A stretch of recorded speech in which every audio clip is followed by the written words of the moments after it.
Assalamualaikum teman-teman semua, apa kabar? Semoga sehat-sehat selalu dan dalam lindungan Allah ya. Nah, coba jujur deh, sering nggak sih kita tuh ngerasa cemas, gelisah, bahkan takut kalau mikirin masa depan? Mau jadi apa nanti, kerja di mana, jodohnya siapa? Duh, rasanya tuh semua jadi beban pikiran yang berat banget, apalagi buat kita-kita yang masih muda kan? Nah, di bahasan kali ini, kita akan coba cari ketenangan dengan melihat ini semua dari sudut pandang yang mungkin ya, belum pernah kita pikirin sebelumnya. Kalau jawaban kamu iya, tenang, kamu nggak sendirian kok. Merasa kewalahan kayak gini tuh wajar banget, manusiawi. Kita semua pasti pernah ada di titik di mana ketidakpastiannya itu rasanya nakutin banget. Tapi, gimana kalau kita bisa melihat ketidakpastian itu bukan sebagai ancaman, tapi justru sebagai bagian dari sebuah rencana yang maha indah? Oke, kita coba selami lebih dalam ya. Ada dua konsep penting banget dalam Islam yang bisa mengubah total cara kita memandang takdir.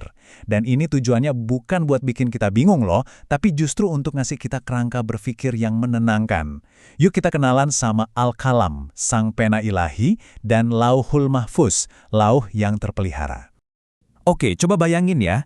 Sebelum ada langit, bumi, bahkan sebelum ada waktu yang kita kenal sekarang, hal pertama yang Allah ciptakan adalah sebuah pena. Tentu aja ini bukan pena biasa. Inilah Al-Kalam. Kenapa ini penting? Karena statusnya sebagai ciptaan pertama itu nunjukin betapa pentingnya konsep penulisan dalam rencana besarnya. Nah, coba perhatikan kutipan dari hadis Nabi ini. Allah nggak cuma menciptakan pena itu, tapi langsung memberinya satu perintah tunggal. Tulislah. Dan apa yang ditulis? Semuanya. Semua yang akan terjadi, setiap detail kecilnya, dari awal mula sampai hari kiamat. Ini benar-benar ngasih bobot dan kekuatan yang luar biasa pada konsep takdir itu sendiri. Terus semua tulisan itu disimpan di mana? Nah, jawabannya ada di Lauhul Mahfuz. Ini bukan sekedar papan tulis atau buku catatan ya. Coba bayangin ini kayak sebuah cetak biru super raksasa dari alam semesta. Sebuah arsip ilahi yang terjaga dengan sempurna, di mana nggak ada satupun yang bisa mengubah atau mengganggunya.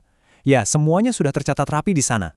Dan ini nih bagian yang bikin konsep agung tadi jadi nyambung banget sama hidup kita.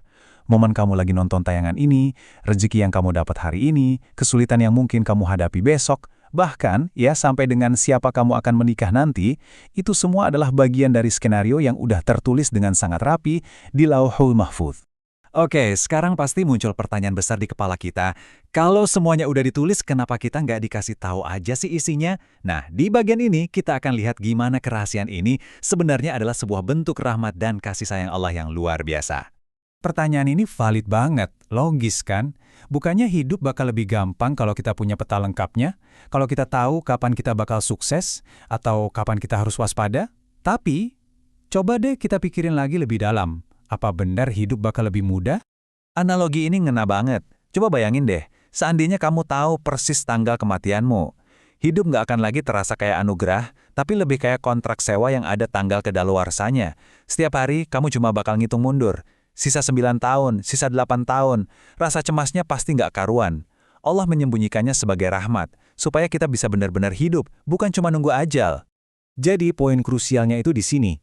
Ketidaktahuan itu bukan kutukan, tapi justru hadiah. Justru karena kita nggak tahu hasilnya, kita punya alasan untuk berharap. Karena kita nggak tahu akhirnya gimana, kita jadi termotivasi buat berusaha sekuat tenaga. Dan karena kita nggak tahu apa yang bakal terjadi, setiap momen dalam hidup jadi sebuah pengalaman yang asli dan berharga. Nah, ini nih bagian yang sering banget jadi perdebatan. Kalau semua udah ditakdirkan, terus apa gunanya usaha kita, pilihan kita? Apa kita ini cuma robot yang ngejalanin program aja? Jawabannya, tentu tidak. Yuk kita lihat gimana ketetapan ilahi dan pilihan manusia itu bisa jalan beriringan. Jadi gini, Allah itu udah menetapkan sebuah sistem, sebuah hukum sebab akibat yang kita sebut sunatullah. Takdir itu nggak turun gitu aja dari langit. Ia terwujud lewat proses ini. Allah menakdirkan kita kenyang, tapi jalannya ya lewat usaha kita untuk makan. Allah menakdirkan kita pintar, tapi jalannya ya lewat ikhtiar kita untuk belajar. Usaha kita itu adalah bagian yang nggak terpisahkan dari takdir itu sendiri. Biar gampang, kita bedain kayak gini aja. Iman pada takdir itu urusan hati kita sama Allah. Kita percaya, kita serahkan hasil akhirnya 100% kepadanya. Sementara itu, pilihan dan usaha itu adalah urusan perbuatan kita di dunia. Kita bertanggung jawab untuk melakukan bagian kita sebaik mungkin. Keduanya ini nggak bertentangan, justru saling melengkapi. Oke, teorinya udah dapat nih. Sekarang, gimana cara praktisnya? Gimana konsep-konsep tadi bisa benar-benar mengurangi cemas dan membangun kedamaian di hati kita sehari-hari? Coba lihat deh manfaatnya. Saat kita benar-benar yakin kalau skenario terbaik itu udah ditulis buat kita, rasa cemas soal masa depan itu berkurang drastis. Kalau gagal, kita nggak hancur lebur karena tahu ini bagian dari rencana. Pas sukses, kita nggak sombong karena tahu ini semua karunia. Fokus kita jadi beralih, dari yang tadinya khawatir soal hasil, jadi fokus menyempurnakan usaha. Oke, ini dia bagian yang bisa langsung kita praktekin. Membangun kepercayaan pada rencana Tuhan itu kayak melatih otot, perlu latihan rutin. Ada kebiasaan-kebiasaan kecil yang bisa kita lakuin setiap hari buat memperkuat otot iman kita.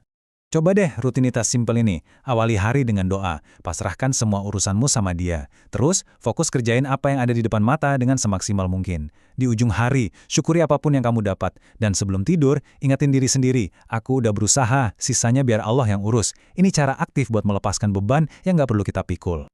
Jadi, kesimpulan utamanya, ini ya, penting banget buat kita ingat, jangan pernah salah artikan iman pada takdir sebagai alasan buat jadi pasif atau malas-malasan. Justru sebaliknya, iman pada takdir itu adalah bahan bakar. Ia membebaskan kita dari rasa takut gagal dan cemas soal masa depan. Jadi kita bisa mencurahkan seluruh energi kita untuk berusaha lebih berani dan lebih ikhlas. Sebagai penutup, saya mau ninggalin satu pertanyaan buat kita renungkan bareng-bareng. Gimana kalau rasa cemas yang sering kamu rasakan itu sebetulnya bukanlah musuh yang harus dihilangkan? Mungkin itu adalah sebuah sinyal, sebuah undangan lembut dari Tuhan untuk kita melepaskan kendali yang sebetulnya emang gak pernah kita punya dan mulai bersandar padanya dengan sepenuh hati. Kira-kira apa yang akan kamu lakukan dengan undangan itu?